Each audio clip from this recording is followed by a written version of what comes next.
Olá meninos, tudo bem?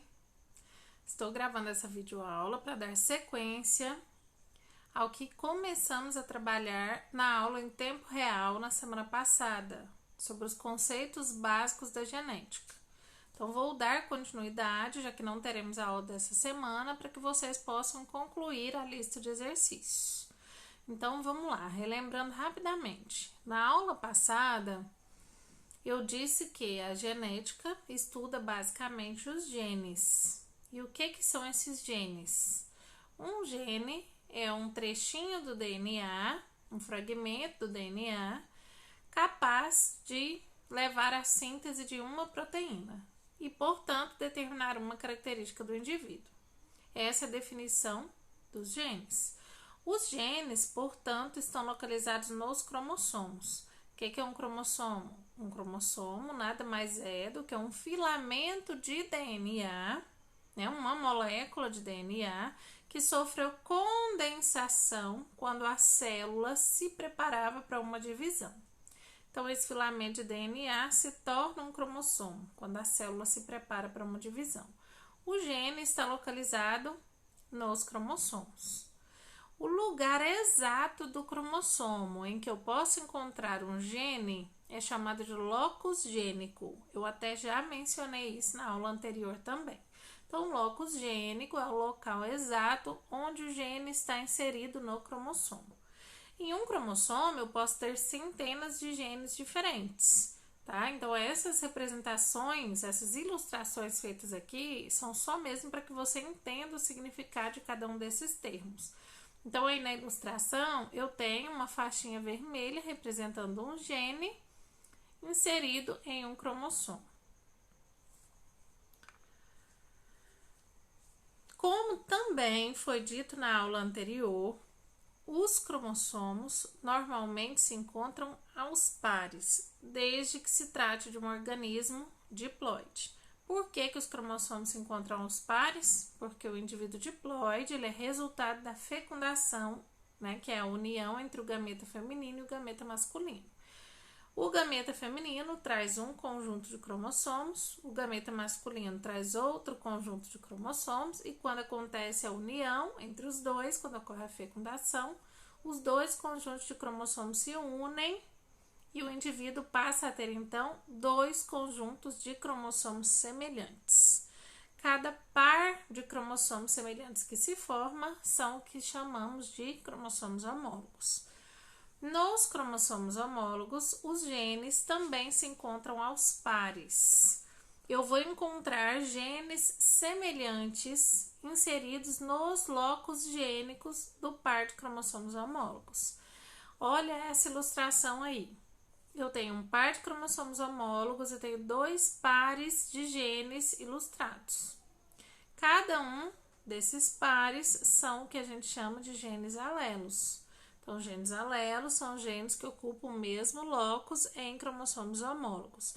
Esse par de genes alelos é responsável também por determinar uma mesma característica. O fato de o par de genes alelos determinar a mesma característica não quer dizer que eles sejam idênticos. Eles podem ser idênticos ou não. Eles podem ser apenas semelhantes. Então, aí no desenho mesmo, eu tenho o primeiro par de genes idênticos. Eles são representados por letras do alfabeto e, nesse caso, uma letra maiúscula, a letra A maiúscula, que a gente se refere como azão-azão. Então, eu tenho dois genes azão nesse par de cromossomos homólogos. Já os genes localizados na parte de baixo, observe que eles não são idênticos. Um é representado pelo Bzão e o outro é representado pelo Bzinho. Isso significa que esses genes não são idênticos. Como assim eles não são idênticos? Considerando que um desses cromossomos foi herdado do pai e o outro foi herdado da mãe, eu posso pensar em características diferentes. Vamos supor que esse par de genes, representado aí por B, seja o par de genes que determina a cor do cabelo, por exemplo. Os dois são responsáveis por determinar a cor do cabelo, mas o Bzão pode determinar cabelos escuros e o Bzinho determinar cabelos claros, por exemplo. E aí, o indivíduo vai ter metade do cabelo claro e metade do cabelo escuro? Não, uma característica vai prevalecer. Qual característica? Aquela característica determinada pelo gene que consegue produzir uma maior quantidade de proteína, certo? Aqui eu tenho uma outra representação disso. Eu tenho lá um par de cromossomos homólogos e 3 pares de genes alelos inseridos nesses cromossomos homólogos. O primeiro par são os genes azão-azão, que determinam o formato do queixo. Aqui não especifica se qual espécie, né, que organismo é esse. Vamos considerar que seja um ser humano. Então, o primeiro par de genes, eu tenho 2 genes iguais, azão-azão, que determinam o formato do queixo.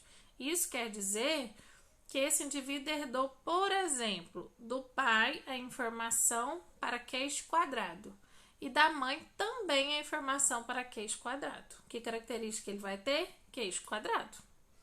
O segundo par de genes determina o formato dos olhos, eles não são idênticos. Então, ele pode ter herdado o bezão do pai e esse bezão determina, por exemplo, olhos arredondados. E o bezinho ele pode ter herdado da mãe e esse bezinho determina, por exemplo, olhos puxadinhos, né? Sei lá, mais orientais. E aí, qual tipo de olho ele vai ter? Não sei dizer, porque eu não sei qual gene é dominante nesse caso, qual gene domina. Mas ele vai ter apenas uma dessas características. Ele não vai ter um olho redondo e o outro puxadinho. Vai prevalecer aquele que consegue produzir uma quantidade maior de proteína.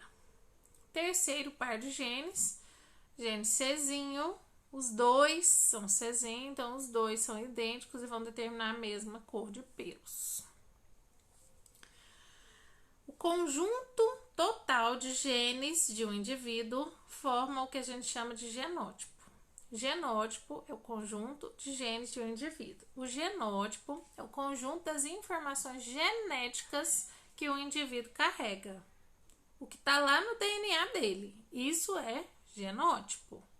No entanto, nem sempre o genótipo é expresso fisicamente no indivíduo.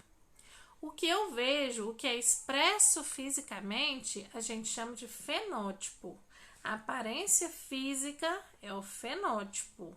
Isso se refere não só à aparência, mas também ao funcionamento dos órgãos, né? O fenótipo, ele não necessariamente expressa aquela informação que está no genótipo. Por quê? Porque o fenótipo também é influenciado pelo meio ambiente.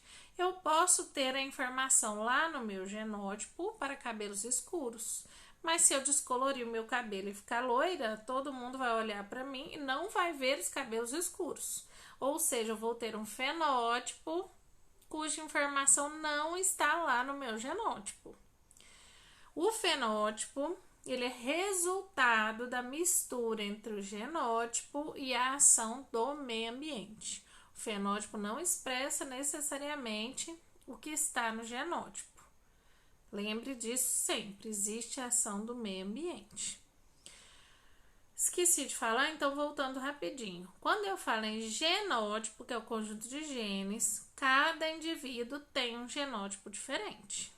O único caso em que eu vou ter 2 pessoas ou mais com genótipo igual, exatamente igual, são nos casos de gêmeos univitelinos, gêmeos idênticos. Nesse caso, eles têm exatamente as mesmas cópias de DNA, então eles têm o mesmo genótipo. Isso também não quer dizer que o fenótipo deles vai ser o mesmo. Vamos ver um exemplo disso. Eu tenho aqui uma situação hipotética em que gêmeos idênticos foram separados na infância. Um deles foi levado para viver na Somália e o outro foi levado para viver na Itália. Pare e pense um pouquinho sobre a realidade financeira e social de cada um desses 2 países. 20 anos depois, essa era a situação dos gêmeos idênticos.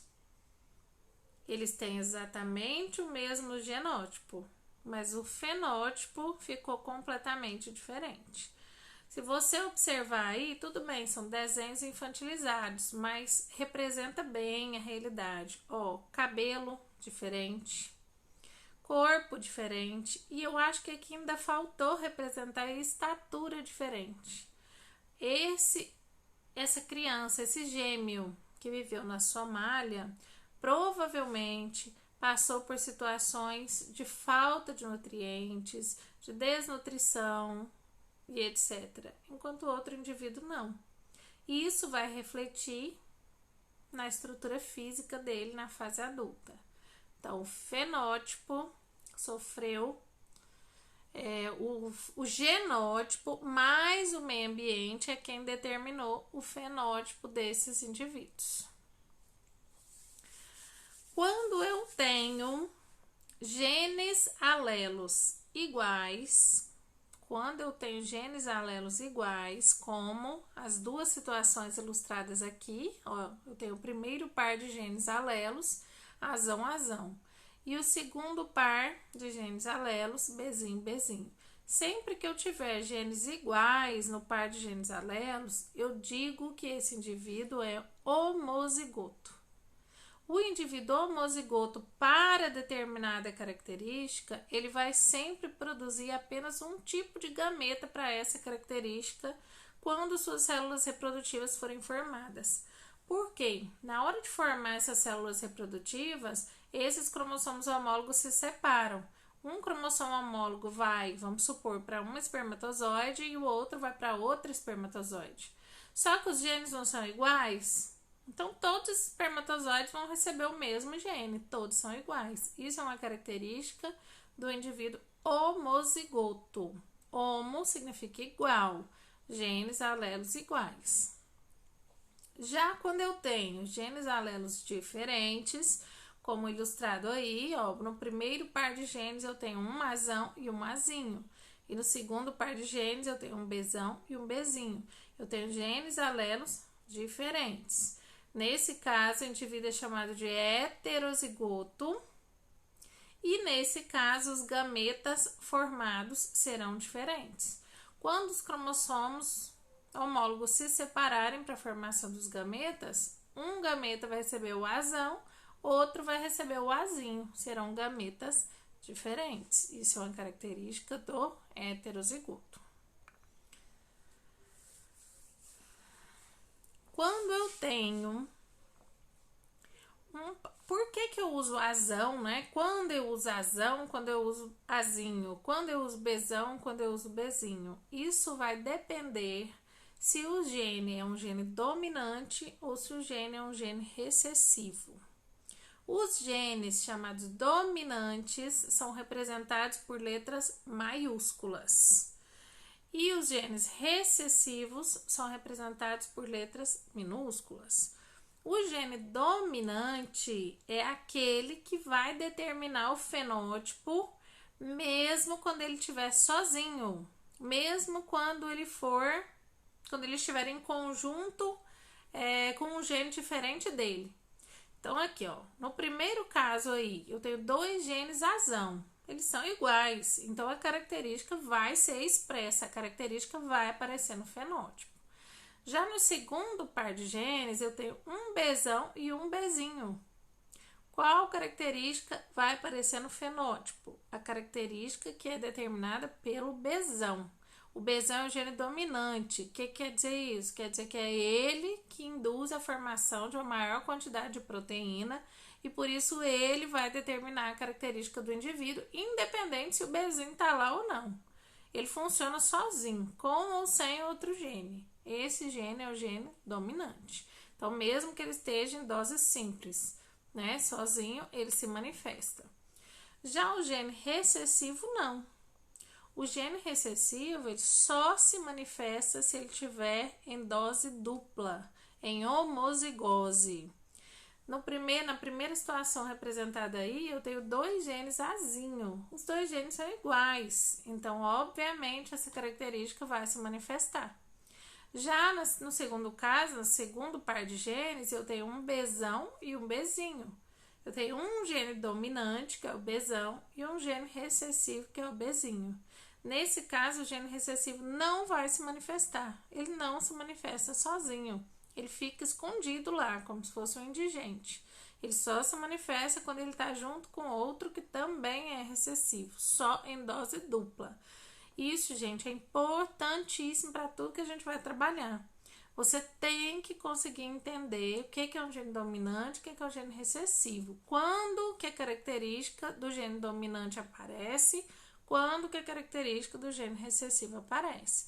Então, repetindo, a característica do gene dominante aparece mesmo que ele esteja sozinho, em dose simples.